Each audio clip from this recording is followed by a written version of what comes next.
안녕하세요. 오늘의 데일리 뉴스레터에 오신 것을 환영합니다. 1. 중동의 핍비비. 2. 한국은 이스라엘을 돕습니다. 3. 한국을 위한 좋은 기회입니다. 한번 진실을 알아봅시다. 이스라엘과 한국과의 관계가 좋은 관계가 되어 상호도움의 관계가 되길 바랍니다. 이스라엘 예언자 랍비는 죽기 전에 코리아에서 핵미사일이 날아온다라고 예언하고 있다. 중동을 중심으로 피바람이 불고 있습니다. 한동안 잠잠했던 이란 핵 문제와 관련 미국과 이스라엘, 사우디까지 나서며 이란에 대한 문제 제기를 했기 때문인데요. 이스라엘은 공공연하게 가만두지 않을 것이라는 제스처를 취했다고 합니다. 자칫 잘못하면 큰 사상자를 입을 수 있는 상황에서 이스라엘이 이란을 상대로 당당하게 나설 수 있는 이유가 최근 이스라엘 언론을 통해 공개되면서 한국이 새삼 부각되었다고 하는데요. 바로 한국이 보유한 안티 드론 기술과 관련이 있다고 합니다. 대체 한국의 기술이 중동과 무슨 연관이 있는 것일까요? 지금부터 이에 대해 자세하게 설명해 드리겠습니다. 우크라이나 러시아 전쟁이 장기화되는 가운데 중동에서는 또 하나의 전쟁의 불씨가 타오르고 있습니다. 전쟁의 중심에는 이란과 이스라엘이 있는데요. 이스라엘 사우디와 삼각 군사 연대 추진, 이란 핵 보유 저지한다.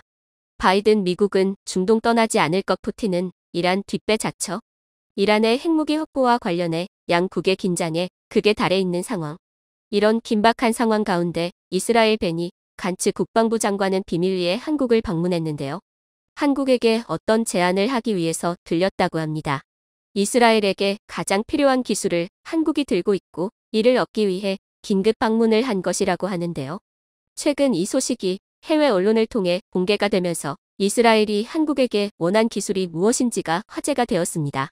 이스라엘 영자지 예루살렘 포스트가 공개한 이번 방한의 목적은 바로 드론을 잡는 기술, 안티 드론과 관련한 무기인 것이 드러났습니다. 현재 무섭게 상승 주가를 기록하고 있는 이란 드론을 막기 위해서 이스라엘 국방부 장관이 한국을 찾은 것이죠. 실제로 보도에 따르면 정부 관계자를 비롯 장관은 한화 디펜스 관계자를 만난 사실이 알려지면서 실제 무기 계약을 서두르는 것이 아니냐는 분석이 등장했는데요. 이 소식대로라면 한국 방산에 있어 또 하나의 쾌거라 할 수 있는 가운데 미국이 이스라엘 야이르 라피드 총리와 함께 공동 성명을 발표하고 이란이 핵무기를 보유하지 못하게 반드시 막을 것이라고 선언했습니다. 조 바이든 미국 대통령은 외교를 통해서 이 과제를 수행할 것으로 주장했지만 이스라엘 총리는 말로서는 그들을 멈출 수 없다고 말하며 외교가 아닌 실제적인 행동이 필요하다고 주장하면서 두 국가 사이에 이견 차이를 드러냈습니다. 이스라엘은 한다고 결정하면 바로 실행에 옮기는 국가로 모사드를 비롯해 바로 작전 실행에 도입이 가능한 정보기관도 있으며 기술적으로도 이란을 타격할 수 있는 준비가 되어 있는 나라입니다. 어쩌면 선전포고라고도 볼 수 있는 이스라엘 총리의 발언의 배경으로 이스라엘이 수입하기로 한 한국의 안티 드론 기술이 있을 수 있다는 예루살렘 포스트의 후속 보도가 이어지면서 이스라엘이 제일 껄끄럽게 생각하는 이란 드론을 한국 기술로 제압할 수 있게 되었다는 자신감이 이 발언의 근거라는 분석이 등장했습니다. 러시아에서도 이란 드론 수입을 결정할 정도로 현재 이란의 드론은 세계 방산 시장에서 가장 뜨거운 무기입니다.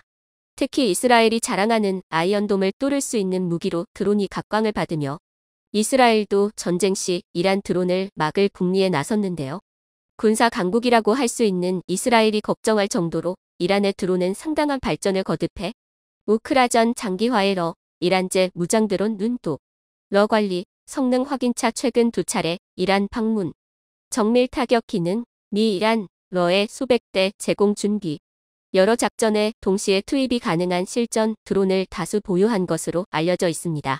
실제로 이란 국영TV는 영상을 통해 모의 이스라엘 핵시설을 초토화하는 모습을 공개했습니다. 이란군이 위대한 마호메트 17 훈련이라고 부르는 작전을 통해 탄도미사일이 모의 이스라엘 핵시설을 날려버리는 모습이 화면에 보인 것이죠.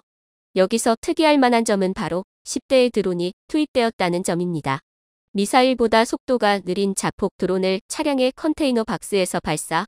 이 드론은 목표물 상공을 배회하다가 목표물로 돌진해 자폭하는 드론으로 최대 항속거리 2000km에 달하는 성능이라 알려져 있습니다. 이런 자폭 드론은 이스라엘이 자랑하는 방공 체계 아이언돔에는 막히지 않고 유효하게 타깃을 공격할 수 있습니다. 크기가 작기 때문에 방공망에서 벗어날 수 있는 것인데요. 만약 자폭이 아니라 고성능 폭약을 떨군다고 하면 더 큰 피해를 입힐 수 있습니다. 그리고 이란이 공개하지 않은 드론 중 상당수는 원격에서 조종이 가능해 심대한 타격을 입힐 수 있는 무장을 갖춘 것으로 분석되었죠. 이스라엘 아랍국들 방공연합체계 강화해 이란 드론 차단. 대이란 연합방공 체계 1년 이상 부축 중동 내 복잡한 외교 현안은 걸림돌. 이란의 위협으로부터 완전히 안전해지기 위해서는 안티 드론 기술의 선진국인 한국의 도움이 필수라 할 수 있습니다. 사실 한국은 놀랍게도 안티 드론 기술에 있어 독자적인 기술을 확보한 몇 안 되는 국가입니다. 전 세계 드론 테러 공포 속 한국 방어기술 주목가다. 북한 무인기 침투 후 기술 개발 사우디 정유시설 피격에 중동 등각국서 방어 시스템 구입 문의. 한국도 북한이라는 적이 있기 때문에 드론의 위협에서 안전하지 않기 때문이죠. 안티 드론이란 드론을 제압할 수 있는 기술을 가리키는 단어로 현재 전쟁에서 활발한 활약을 하고 있는 드론의 비약적인 기능 향상에 아이맞춰 이를 대비해야 한다는 인식하에 등장한 기술이라 할 수 있습니다. 전파 방해로 잡고 끈끈이로 격추 드론 잡는 드론 킬러들. 한국 역시 드론 위협에 노출되어 있는 국가라 이 기술 확보에 열을 올렸죠. 북한이 이란 핵 개발에 도움을 줬다는 것은 공공연한 사실이나 다름없는 일. 반대로 이란이 북한에게 드론 기술을 제공하는 것도 충분히 가능한 일로 한국이 안티 드론 기술에 집착할 수밖에 없는 상황입니다. 이란의 드론을 북한이 변형해 한국을 공격할 수도 있기 때문입니다. 군이 가지고 있는 안티 드론 기술 중 레이더 연동 안티 드론 통합 솔루션은 순수 국내 기술로 개발한 드론 대응 체계로 레이더 연동 안티 드론 통합 솔루션 군에서 시범 운용된다. 방위사업청이 국내 사업체를 통해 확보한 기술입니다.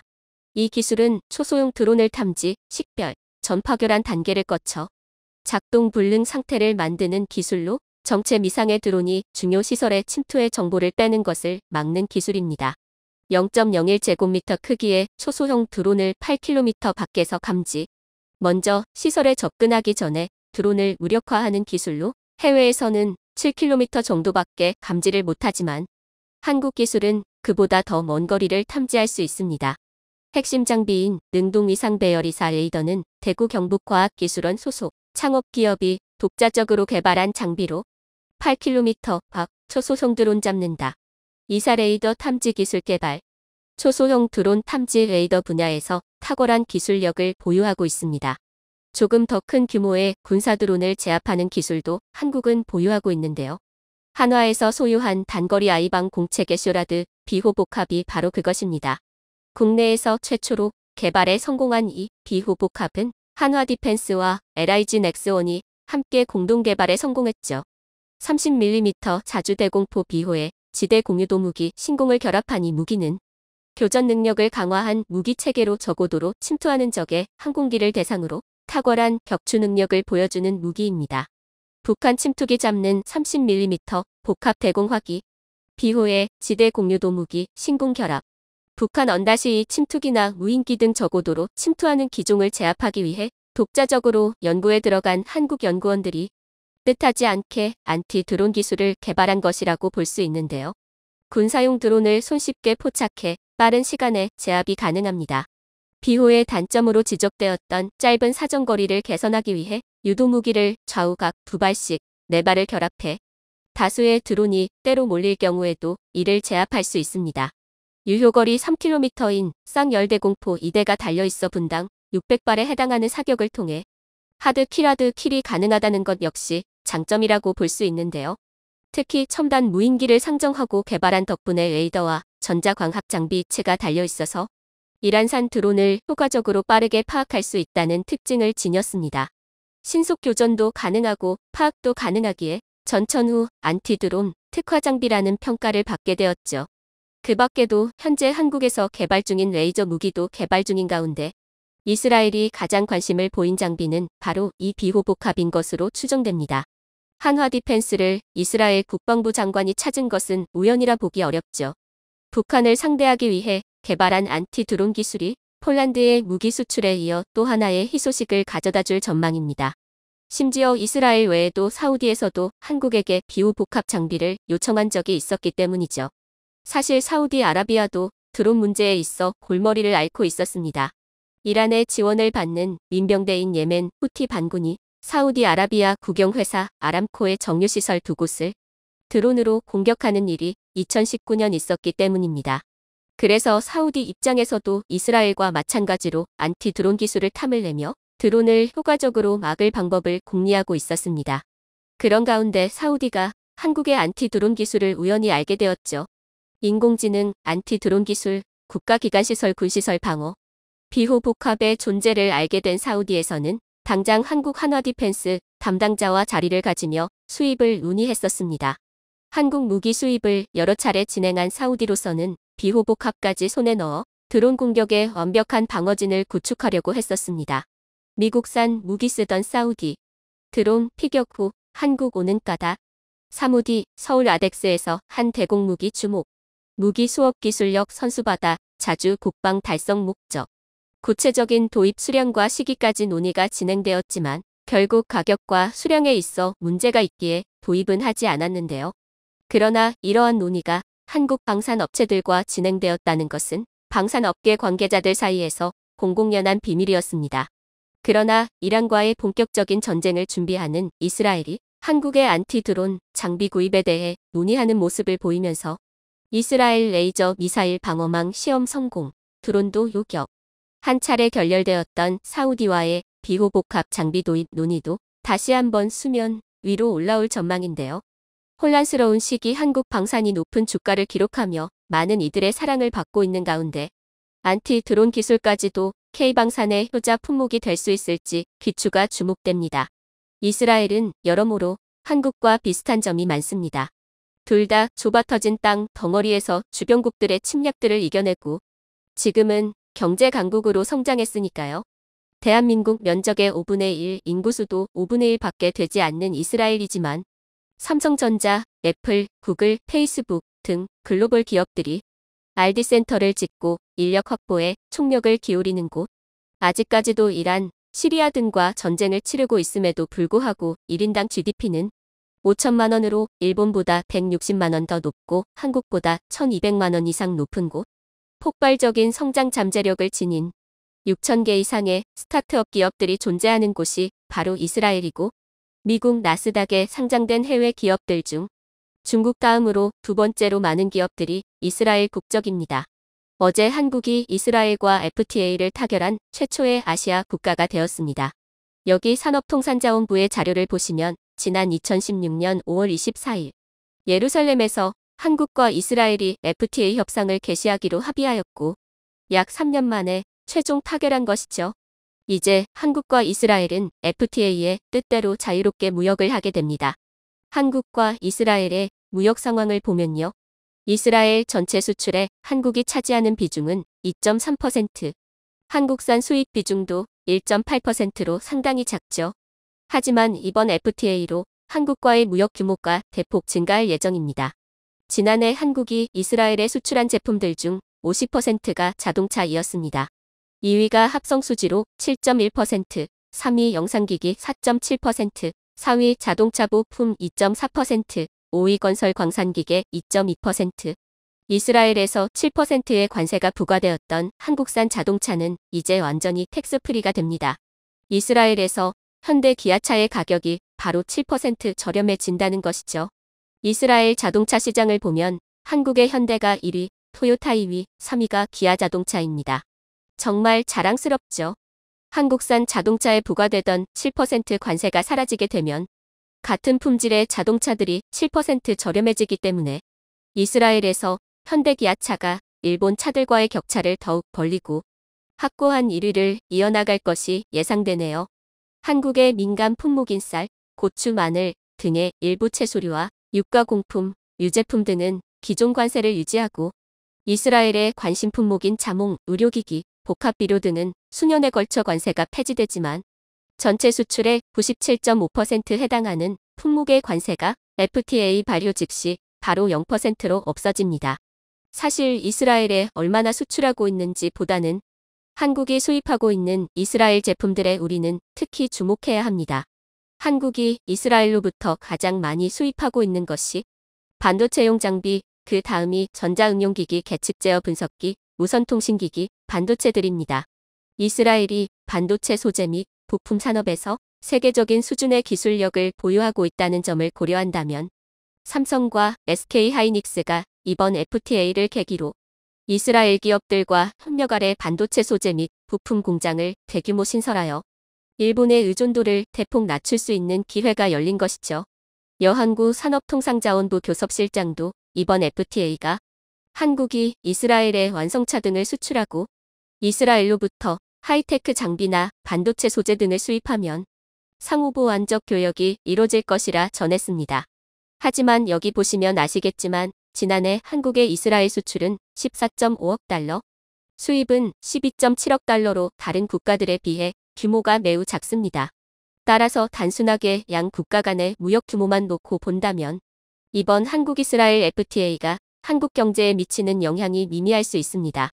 그러나 우선적으로 일본의 의존도가 높았던 반도체 장비 및 소재 분야에서 이스라엘이 세계적인 수준의 기술력을 갖췄다는 점, 이번 FTA는 단순히 관세를 낮추는 것이 아니라 한국의 유통 문화 콘텐츠를 추가로 개방하고 한류 콘텐츠들의 저작권 보호를 위한 제도적 장치가 마련된다는 점, 투자 환경이 개선되어 한국 기업들이 높은 성장 잠재력을 지닌 이스라엘 스타트업들에 더욱 쉽게 투자가 가능해졌다는 점 등을 종합적으로 고려한다면 한국 경제에 막대한 이득을 안겨준 FTA로 기록되어야 합니다.